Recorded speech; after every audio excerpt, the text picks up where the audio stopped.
Hi, and welcome to the Macro Show. We talk macro, and you wonder, are work from home jobs really headed to India? I had a couple of fans, experts in this area weigh in. You're not going to want to miss that. While we're speaking of unemployment-related issues, I talked to an expert on what's going on with that this weekend. Update on what's going on there.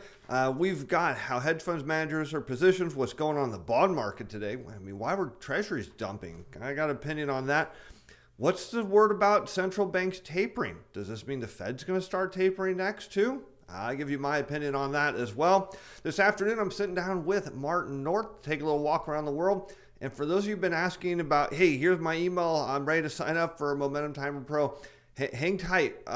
In my world, compliance is baby steps. So when I get past the next level of approval, we'll put a website up where you can go and put your email address and sign up for free. It'll be really cool. I'm your host, Steven Van Metre, and let's get right into I want to start now with a headline story. I want to talk about what's going on with just the base unemployment. Why are we having trouble finding all these workers? Well, I spoke this weekend with a highly credible source, someone who's on unemployment, my stepson. I remembered was on it, and I thought, hey, I'm going to go find out what the story is from him. And he told me that his benefits, assuming that he is approved to stay on it, could be extended all the way through September. And so I asked him about this $300 a month, extra or a week extra benefit. And he says, man, he's like, it's really good. He's like, it's better than you think. He's like, for someone who's part-time. And he said, in fact, when it was $600 a week, he's like, there was really no incentive to work because he's like, you're getting paid way more than you would have if you had a job. Now, today I saw this on Zero Hedge, and it adds some exact validation to what he said. And you look at minimum wage jobs, and you see on regular wage in black on unemployment. So minimum wage jobs are getting paid more money. In fact, exactly what he echoed. He's like, it's a pretty good deal to get this extra $300 a week. And you can see the average dishwasher wage, hotel clerk, preschool teacher, light truck driver, dental assistant, and the median wage is less than $3 difference. And this is based on a 40-hour work week. So if you're working less than 40 hours, which a lot of part-time people are, well, then these unemployment benefits are a really, really good deal. Now, he did say that you have to be looking for a job. And I asked him about that. And he says, well, it's pretty easy to game the system. He says the way it works is you have to apply for a job. He says it doesn't mean that you have to be qualified for the job that you're applying for. You just have to show you're looking for work. And he said the state makes it really easy to do that. He said you go to the state website and you join, there's this pool of jobs you can search through. He says it's pretty easy. You go find a job you're not qualified for. So for example, if it requires a college education, you don't have one, you apply for those. Maybe it has some sort of special license or certificate. Don't have one? Apply for it. He goes, it's really great. He says, apply for a lot of jobs as a president of a corporation. He says, you're not going to get it. And he says, so as long as you show you're applying, which the system records you applied for a job, he says, you're good to go. It doesn't require you to apply for a job that you could actually get. And so he thought that there would be quite a few people gaming the system all the way through September toward the end. But he also felt that he says, there's probably going to be a rush of people looking for jobs. And to which I thought, well, I bet you there's going to be some people that figure that out and start looking for jobs a few months ahead of time. But he said, look, the bottom line is the $300 extra a week. He says it's a great deal if you're a part-time employee. Now, one thing that I was thinking about a year ago during this pandemic is a lot of people were talking about, hey, I can do my job from home. I want to work from home. This is a great deal. And you think about it, you actually save money working from home. And I kind of had the thought of, hey, if you can do your job from home, can't someone else do it for less in another part of the world? Because there's a lot of highly educated people in other parts of the world. They take English in school, so they speak English and write English. And if we could do our jobs here, well, couldn't they do their jobs? Well, a couple fans weighed in and said, yeah, those jobs, they're headed to India. One person sent me an email who said his company, they hire people and they put ads out for jobs and they do the interviews and they do this whole recruitment process. And he said, look, we run ads in the U.S. and he showed me a link. Here's this same job. We're flying that job in India. He says, by the way, the wages in India, fraction of what they are in the U.S. So he said, what happens is we receive applicants And we go through the process, and he said 9 out of 10 times or more, the person from India gets the job because the wage is substantially less. And there's some lags within the internet, but a lot of these jobs, for how inexpensive labor is over there compared to here, he said it's a good deal. Another fan weighed in and said, I know a lot about this subject too.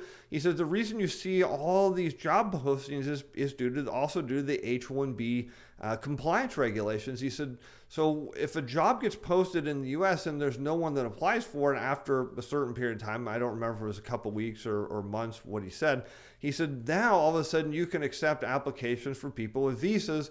And guess where those jobs, he said, are going? They're going to India because, again, the wages are substantially less. So the story is coming is if you can do your job from home, well, maybe someone else can too. So all these jobs we're seeing these postings, we're going to get the JOLTS data, the Job Openings and Labor Turnover Survey, which is a very lagging survey, but we're going to get that this week.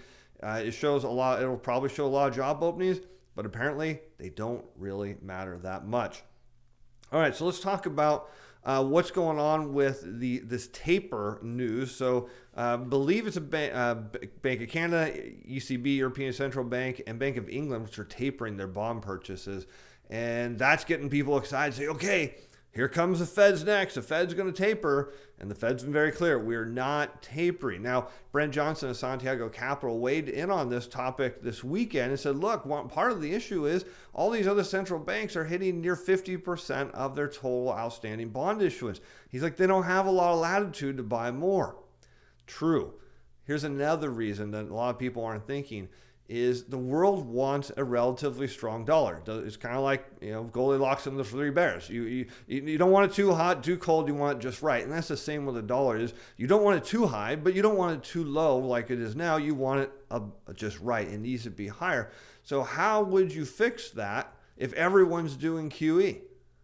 How would you get the dollar to go up? Well, you would, if you're outside of the U.S., you would start tapering your purchases, right? Because remember, think of that dollar prison. We talked about how it locks dollars up in the U.S. commercial banking system. Well, you see similar effects in foreign systems and through their central bank and their QE purchases.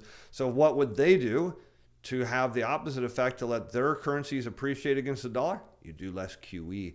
And I think that's what's going on. I think there is demand to get the dollar back up to a stronger level where it can be more useful and actually create inflation, not the inflation that we're about to see this week print on the CPI, but sustained rising inflation, which of course we're going to talk about that in today's show too. All right, now let's move on to what's going on with the bond market. We'll get into how the hedge fund managers are positioned. So what do we see today in the Treasury market? Well, let's go take a look. We saw here's TLT. We saw just selling all day long.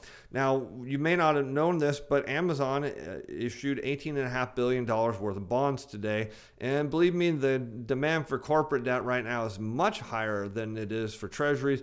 And so it's not terribly surprising that we see prices go down. Now, how about from a tactical perspective? Is this move down the bond market the end of the world, signaling that things kind of are over? Not necessarily at all. You can maybe barely see this, and I'll make it a little bit bigger, this dashed purple line. And it's at a very strong level of support. And you see here where this dotted line was support. So this is technical analysis. Where were buyers at? They're right around this purple line. They were here, and those buyers got pushed through by sellers. And then it became resistance, where sellers were at. So now the purple line went from where buyers are at to where sellers are at, to where sellers are at, where sellers are at, where sellers are at, and then it broke through. And when you flip over a level of support where previously sellers were at, it now becomes, or where a resistance where sellers are at becomes a level of support. And so now you see level of support, close to level of support, support, and now it just got rammed down here to retest this level of support.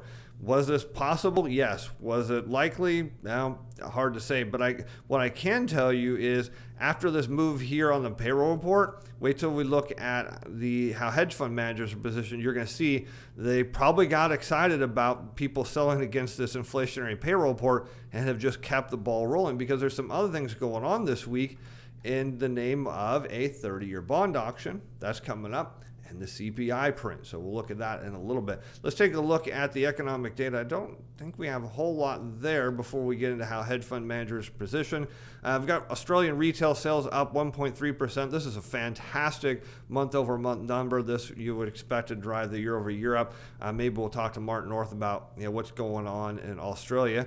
And we have the Conference Board Employment Trends Index. Now this is up from 102.70 to 105.40, not back to pandemic highs, but this shows some strength in the labor market in terms of employment trends. Now the pre-pandemic was just shy of right around 109, 110, and we're at 105.40. So getting close. Question is, will we make it there or not? The 3 and 6 month bill auctions went off without a hitch, so no support for higher long bond yields other than it just continued selling. But one thing I want to look at, and while there is no direct correlation between what the China CPI and US CPI, one thing to look at here is you see the year over year in April is looking like it's predicted to go from 0.4 to 1.0. So you can look at this tonight when the official number comes in.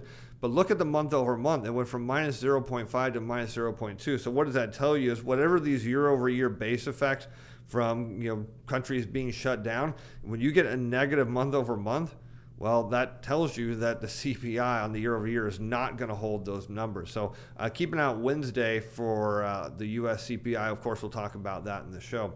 Let's take a look at how hedge fund managers are positioned in the futures market. And we see 10-year treasuries, they went from long back to short. Not a huge move by any length of imagination, but look at the 30-year, and we see a big move down here in shorts. And my guess, and remember, this is a Tuesday, so my guess is this has been increased going into this week. Tomorrow, the number gets locked in for the report on Friday.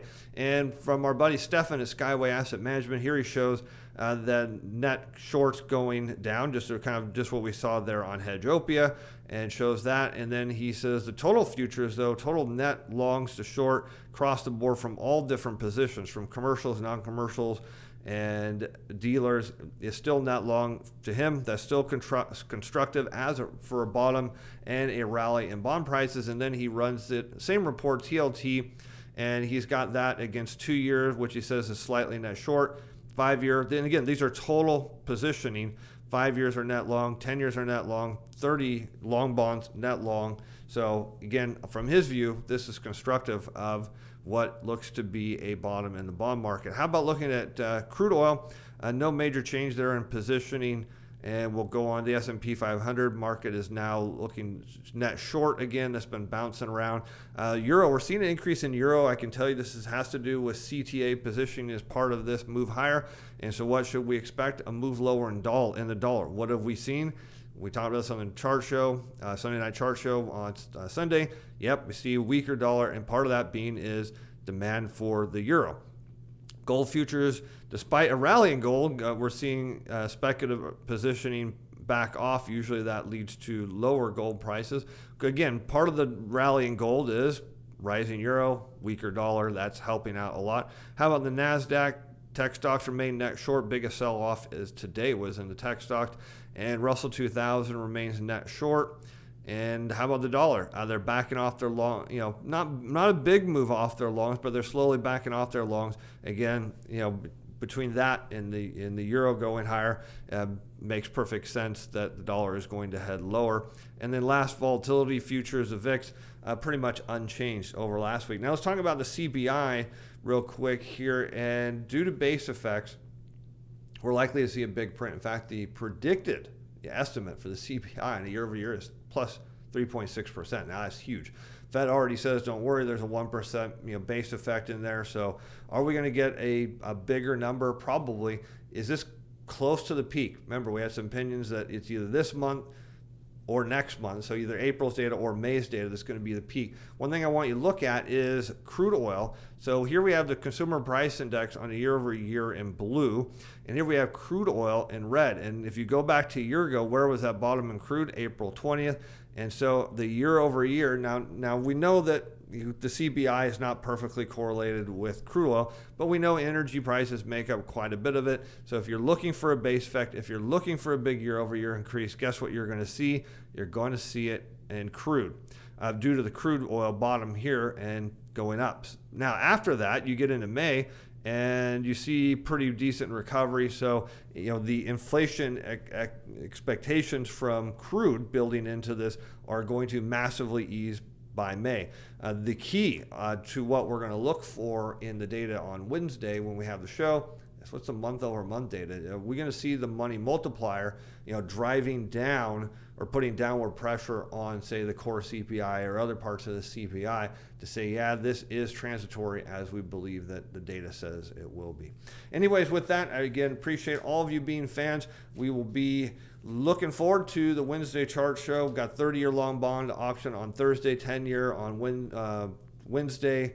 I think the 2-year tomorrow, 2 or 3 year, I don't remember, one of the two. Anyways, so we'll look for those, and we have a new QE schedule coming on Thursday, so we'll be interested in that as well. Anyways, I'm your host, Steve Van Metre. Thanks for watching. Thanks for being fans. We'll see you on Wednesday. Bye now. The content of this video is provides educational information only. It's not intended to provide investment or other advice. Shows not to be construed as a recommendation or solicitation by or selling security, financial instrument, or participating in particular trading strategy. This video was prepared by Steven Van Metre. Personal capacity opinions expressed in this video that do not reflect the view of Atlas Financial Advising or Steven Van Metre Financial.